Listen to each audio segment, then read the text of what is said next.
Alhamdulillahirabbil alamin, pemirsa yang dirahmati Allah, kembali lagi dalam Damai Indonesiaku. Pemirsa, mungkin saat ini kita terlena dengan segala dosa-dosa dan juga kemaksiatan kita. Namun kita tidak sadar bahwa sesungguhnya saat ini apa yang kita lakukan adalah saat ini Allah masih menutup aib kita. Untuk itu jangan sampai kita terlena karena saat ini Allah masih menutup aib kita. Itulah pemirsa yang selengkapnya nanti akan disampaikan oleh guru kita Ustadz Rustandi atau A. Jufri. Fadal A. Jufri. Bismillahirrahmanirrahim. Assalamualaikum warahmatullahi wabarakatuh. Alhamdulillahilladzi khalaqal insan wa 'allamahul bayan. Asyhadu an la ilaha illallah wa la syarika lah wa asyhadu anna Muhammadan abduhu wa rasuluh la nabiyya ba'da. Amma ba'd, habibana yang saya hormati fa insyaallah dimuliakan oleh Allah Subhanahu wa taala, Bapak Ibu, juga para pemirsa Damai Indonesiaku TV One dimanapun Anda berada. Suatu ketika Nabiullah Musa alaihissalam beserta umatnya sebanyak 70.000 jamaah waktu itu memohon kepada Allah, "Ya Rabb, kenapa tidak engkau turunkan hujan?" Maka Allah memerintahkan kepada Nabi Musa, "Hai Musa, kumpulkan umatmu, mintalah hujan kepadaku." Dikumpulkan oleh Nabi Musa alaihissalam sebanyak 70.000 umatnya. Minta pertama hujan enggak turun. Minta kedua enggak turun juga.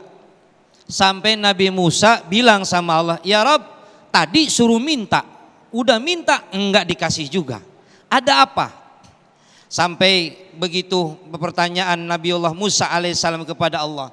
Kata Allah, "Musa, di antara umatmu ada orang yang 40 tahun berbuat dosa. Dan di antara umatmu yang lain sudah tobat, tapi umatmu yang satu itu," ini mohon maaf nih nunjuknya ke sono bukan ke sono ya maksudnya ya. Ini gaya doang. Ini gaya doang. Ada umatmu yang udah 40 tahun dia nggak pernah bertobat. Caranya gimana ya Allah? Sudah, umatmu kasih tahu, bilang sama umatmu. Nabi Musa alaihissalam bilang, "Hei umatku, hujan akan segera turun, tapi di antara kalian ada yang belum bertobat, punya dosa sebanyak 40 tahun, selama 40 tahun. Maka berdoalah dan tiba-tiba hujan turun." Ketika hujan turun, aneh Nabi Musa. Oh, berarti yang orang tadi udah tobat. Buktinya hujan turun. Ngadu Nabi Musa sama Allah, kepo. Undangan kan kita, berarti Nabi Musa juga pernah kepo ya. "Ya Rabb, ini hujan turun, berarti berarti orang tersebut udah diampunin dosanya." "Udah." "Ya Rabb, siapa sih orangnya? Yang mana orangnya?" Atau yang kedua, dosanya apa? Gitu. Nih jangankan kita, Nabi Musa kepo tuh sama Allah.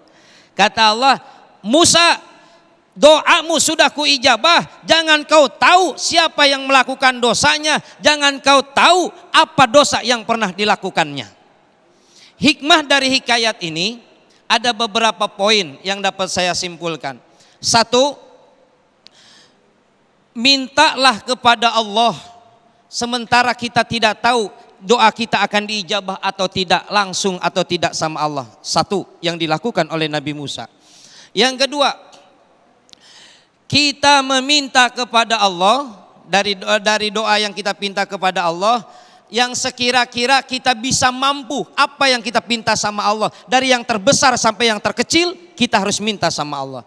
Yang ketiga, kita berbuat baik enggak usah diketahui sama orang. Contohnya apa? Yang tadi orang yang berbuat dosa tahu. Kata Nabi Musa, ada orang yang 40 tahun enggak tobat. Jangan-jangan saya, kata tuh orang. Maka dia bertobat kepada Allah seketika hujan turun, berbuat baiklah. Jangan mesti orang lain harus tahu kalau kita berbuat baik. Itulah yang namanya ihsan. Yang keempat, jangan kepo sama kejelekan orang. Tutup aib orang. Andai saja tadi Allah ngasih tahu, Musa yang tadi berbuat dosa 40 tahun yang belum tobat tuh, si Anu tuh, yang baju apa noh? Yang baju itu tuh, gitu. 2 berarti Nabi Musa, oh dia toh orangnya, kejelekan. Yang kedua, dosanya apa ya Rob? Dosanya Anu. Iya. Anunya apa? Anunya Anu. Kenapa? Ya anunya Anu. Emang kenapa anunya? Ya Anu. Gitu. Jadi kita nggak mesti tahu kalaulah kita orang itu berbuat dosa ataupun tidak berbuat dosa. Aib orang nggak boleh kita tahu. Yang terpenting dari hikayat ini adalah satu, tetaplah berbuat baik kepada Allah dan kepada manusia. Andai saja tadi orang bilang, oh ya Musa, saya orangnya yang berbuat dosa 40 tahun. Itu aib apa bukan? Aib apa bukan? Aib. Orang lain jadi tahu?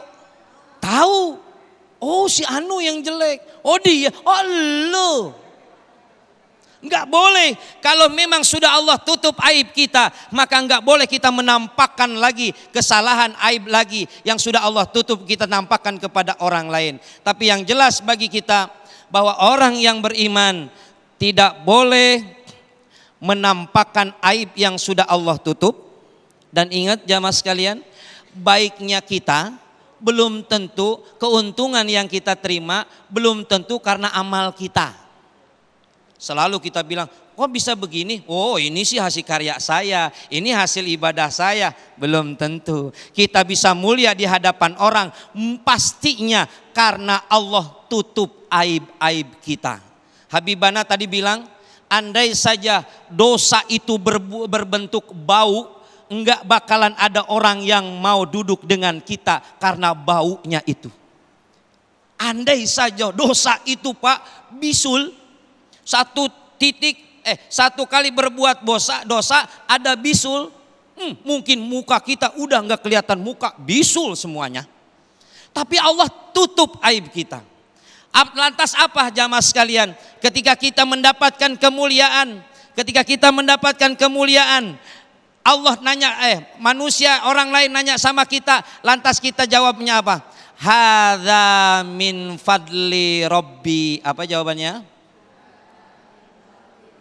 Hadza min fadli, ini dari anugerahnya Allah. Kalau ada yang muji, Allahumma khairuka wa syarruka. Ya Allah, ini kebaikan darimu, maka berasal darimu. Ini kejelekan darimu, maka berasal juga darimu. Orang lain berbuat jahat kepada kita, kita tetap harus berbuat baik yang dinamakan dengan ihsan. Kejelekan apapun, sejelek apapun hidup kita, berbuat baik tetap laksanakan. Innallaha yuhibbul muhsinin. Allah suka, cinta kepada orang yang berbuat baik. Berbuat baik kepada Allah, laksanakan ibadah, jangan ditinggal.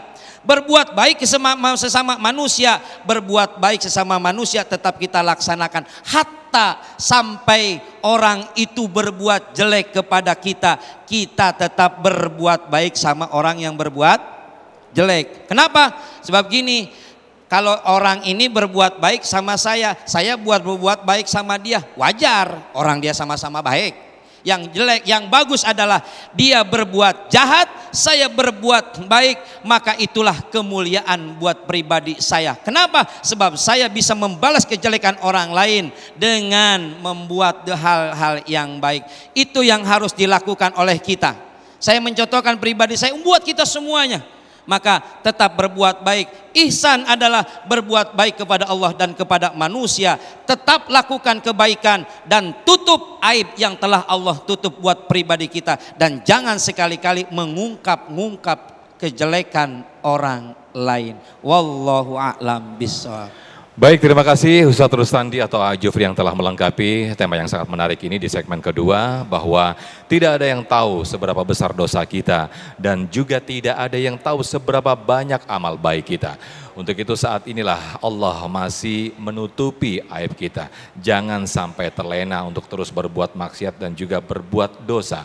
Untuk itu seperti yang tadi disampaikan oleh guru kita Jufri, bahwa teruslah berbuat ihsan, teruslah berbuat baik. jangan menyalahkan orang ataupun jangan mengutuk orang bahwa engkaulah yang paling berdosa atau engkaulah yang paling baik. Karena saat ini Allah masih menutup aib kita. Nah pemirsa, di segmen 3, 4 dan juga 5 nanti kita akan buka sesi tanya jawab. Namun sebelumnya, Jufri sudah bersiap-siap bersama jamaah untuk berbagi berkah bersama Luwak White Coffee.